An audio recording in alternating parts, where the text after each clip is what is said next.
It's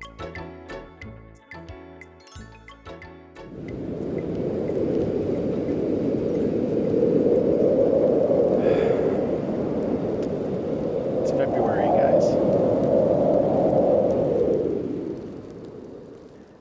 Welcome to this week's Friday 5, where it's a little snowy out, but we're still here covering 5 topics that you ought to learn more about. We're super lucky. We have lots of guest stars today to tell you about programming and events that are up in the next week or so. So anyways, bundle up, get your hot chocolate, and tune in for this week's Friday 5. Kicking things off this week down at the harbor with Will Owen, our harbor master and keeper of the 7 seas.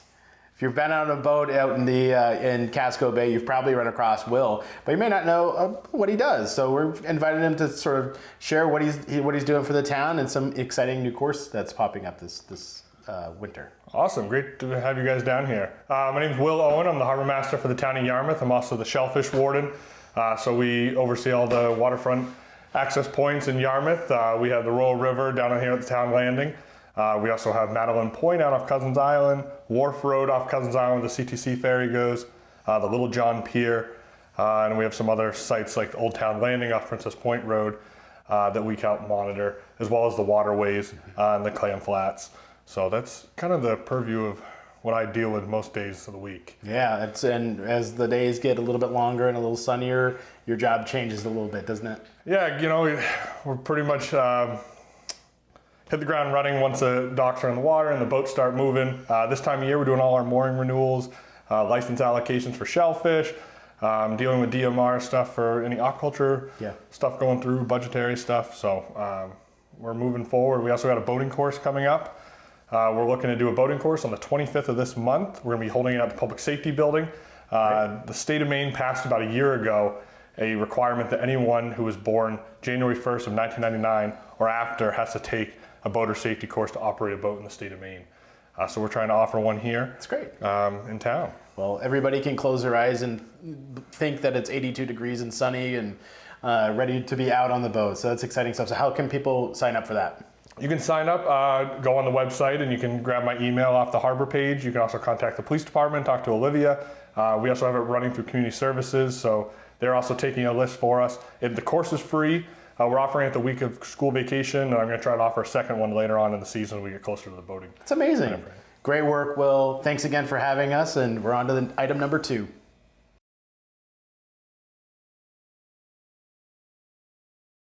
Number 2, one of the things that I look forward to most when doing these Friday 5s is letting you all in on some sort of behind the scenes of things that are going on in town.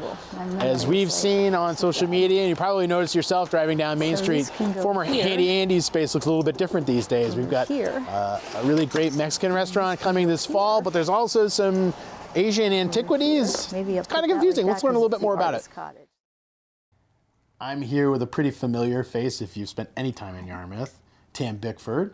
And it looks a little bit different in here, the old Handy Andy's, doesn't it? I know, doesn't it? Brad kindly gave us this wonderful space for a month and a half to do a pop-up. Great. And a lot of the furniture came from my warehouse in Connecticut. We moved it up, and it's being auctioned by Keenan.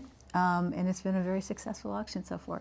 And it's everything we're doing is to benefit the Kismet Foundation, which is all about integrating artists into our community and the other way around. That's amazing. So by the time everybody sees this, that auction probably have closed. Yeah. But for now, we've gotten a lot of questions about some of the phenomenal antiquities that you have here and art pieces. Can you tell us a little bit more about that? And then we can get into a little bit more about the Kismet Foundation. Sure, absolutely. I was incredibly fortunate in that I retired when I was 41 the first time, and morphed, went back to school, did my master's in Asian studies, having lived out there for years, and just sort of fell in love with even the deeper messages in Asian art. It's all about iconography and religion and whatever. So, but it was a wonderful experience. A lot of my teachers at SOAS are represented here, either through books or whatever. It was a great experience, and I'm so blessed. That's great. And in a minute, you're going to show us some of the pieces. Sure, yeah. Be great. So before we do that, though, tell us a little bit more about the Kismet Foundation. Sure. It's, as I said, it's all about community as art. That's our sort of foundation. And we have an artist residency program We have an artist residence out on Cousins Island, and artists come and stay for anywhere from 1 month to 3 months, and they really integrate themselves in the town. And they're all different modalities. So we've had writers, we've had musicians, we've had composers, and we've had performance artists. And we actually have a song, or a symphony called Yarmouth. That was a couple of years ago, wasn't it? Yeah, but it should be on our website. Right. It really should. Yarmouth Town, yet, it's it will called. be. Yeah, that's amazing. Yeah. So, all great stuff, supporting a really worthy cause. And you have another event coming up next week that probably people ought to learn more about. We do. It's a lot of fun. I did it actually 10 years ago in the same place. Didn't even really think about it, but Otto sponsored it, and we did it upstairs. There's a silent auction upstairs, and downstairs there's a live auction. So we have 4 really cool items for the live auction. There's a weekend at the cottage. There's a 20-person cocktail party at the Bickford Mahan collection. Great. So, which is kind of fun. We're auctioning off one of the pieces, one of the clothing pieces that has never been worn, because it's, again, it's something that's relevant. But the most important thing for me in that event is that the community has been amazing. Every single person that I've approached has not just given us what we've asked for, but doubled it, tripled it, whatever. Because everyone feels so, I don't know, we don't do fundraisers that often, so I think there's kind of a not a void, but market demand. Yeah, that's amazing. So when is the event? It's next Friday? Yeah, the event is Friday, Valentine's Day, and it's sort of around Valentine's Day. It's from 4:30 to 6:30. And it's just going to be fun, gentle. Where is it? It's right here in my office, which is the old community room, but I'm still allowing the community to use that room. Great. Because all I need is a desk and a bookcase, because I'm wicked into books. You can see I'm just insane about books.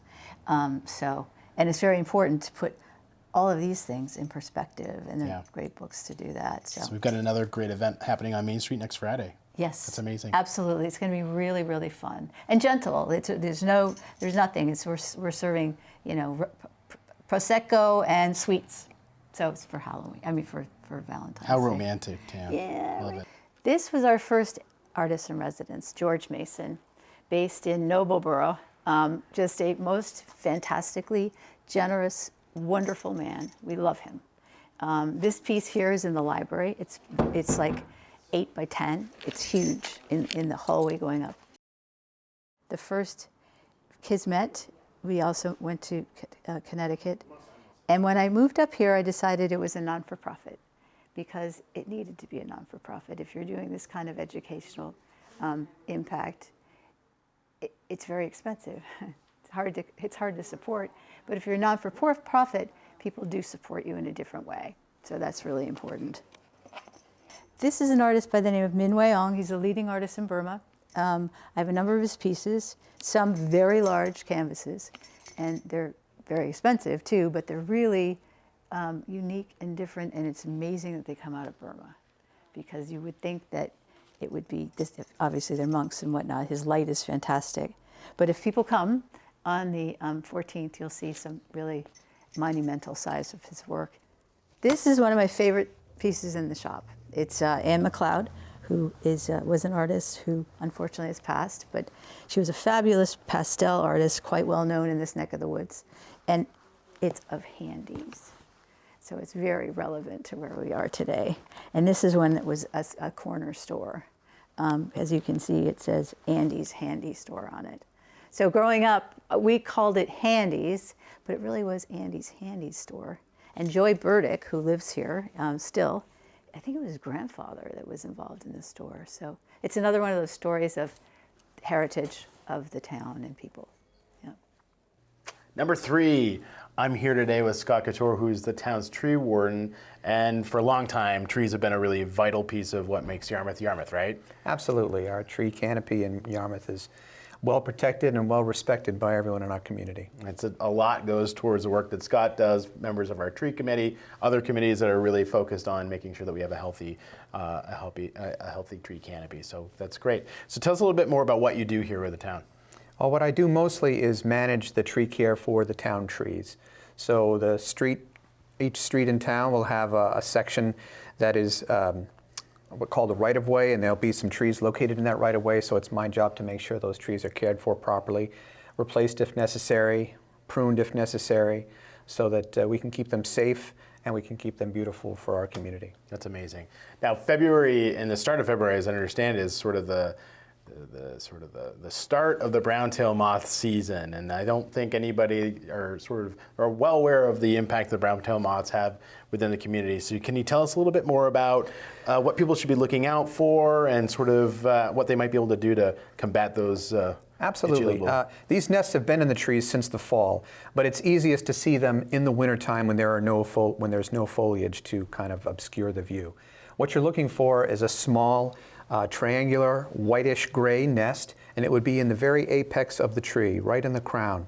Sometimes in smaller trees, and smaller fruit trees in particular, you can see them very easily, and they may be a little lower, but they're always towards the end of the branches. And what's in those nests are not eggs. What's in those nests are baby caterpillars, okay?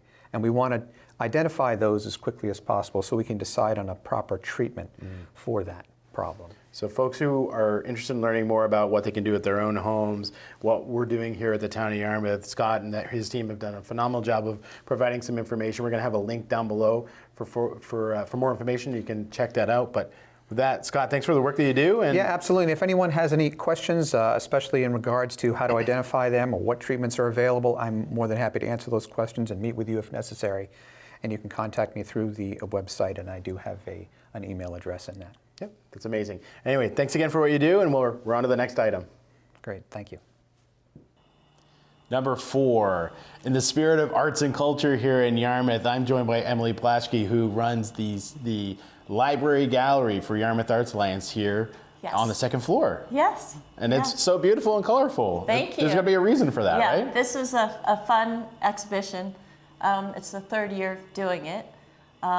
And this one's called Love Unfolded. Great. And the opening is this Monday at 5:30 to 7. And right here, the second floor of the library. So Love Unfolded, is there a specific theme? Is it all things Valentine's, or is there It's sort of basically love unfolded, blossoming of, we have bouquet artists that will be exhibiting their That's great. bouquets, kind of like art in bloom. That's amazing. And we have 11 artists showing. Great. And they're all generally local artists, or they come from? We have local, but connected to Yarmouth. And what's neat about this exhibition, we have photography, we have a comic artist, assemblage, and mixed media. So we have it's something for everyone. And stitching. That's amazing. Yeah. So for those who are unfamiliar, so this is an unbelievable event coming up next Monday, but the second floor gallery, it rotates constantly, doesn't it? Yes. Right. Yeah. And every 2 to 3 months, we do a switch. Great. And there's a lot of work with student artists as well, right? Here in the summer, we usually put up a scholarship student or students, and throughout the year, sometimes the Yarmouth High School will have special shows with students. It's amazing. Throughout. Yeah, it's really great stuff, and it's always adds a lot of life to the second floor here at the library. So all of these pieces are for sale, correct? They are. And if you're interested, you can contact the artist individually. Their business cards below each piece. Great. Yeah. And their bios are here too, which is always interesting. And a percentage of those proceeds go towards supporting Yarmouth Arts Alliance. Yes, so you can, the artist usually gives a percentage either to the library or Yarmouth Art Alliance, or both. It's flexible. Both are doing great work here in town and spreading some great cultural immersion here on Main Street. It's been an amazing spot for the artists to have a place to display their work. That's great. So Emily, can you show us around some of the artists that we've got on display? Yes. So these 3 pieces were done by Jen McDonald, and she teaches over at the Bickford Art Center here in Yarmouth, and she is on the gallery committee and Yarmouth Art Alliance board, and she the two of us are now organizing all the gallery shows here at the Merrill. These 4 pieces were done by a good friend of mine, Catherine Bickford, and she did these for the opening. Emily, thanks again for showing us around, and what an awesome event coming up. We're just mentioning, you know, bright colors, lots of flowers, exactly what we need when there is a foot of snow and dark, dreary days in February. So thanks for everything that you're doing. Thank you. And for folks who want to learn more about how to interact, we'll have some information below. And if you're an artist who's interested in perhaps displaying some of your work here at the library, check in with the library staff. They'll be able to help you out. They have, lots of information. That's amazing. So thanks again. We're on to the next item. We're wrapping things up this week with a quick PSA. Now, traditionally, the town council meets on the first and the third Thursday of each month. The first Thursday is where they workshop different agenda items. The third Thursday is reserved for voting on those items. Now, this year, the third Thursday in February lands during February break. And so we've pushed that meeting to February 27th. So if you have any interest in checking out that agenda, looking for backup material, take a look on the town's website. All that information is available. That's going to do it for us this week. Thank you so much for tuning in. And I also want to thank all of our fun guest stars that participated. As always, if you have ideas of items that you want to cover in a future Friday 5, don't hesitate to reach out. A lot of this week's items were recommendations from folks in town. So we'd love to do that, and we want to share more information about the things that you want to learn most about. So anyways, we'll see you next Friday. Have a wonderful weekend, and get those shovels out. Bye, guys.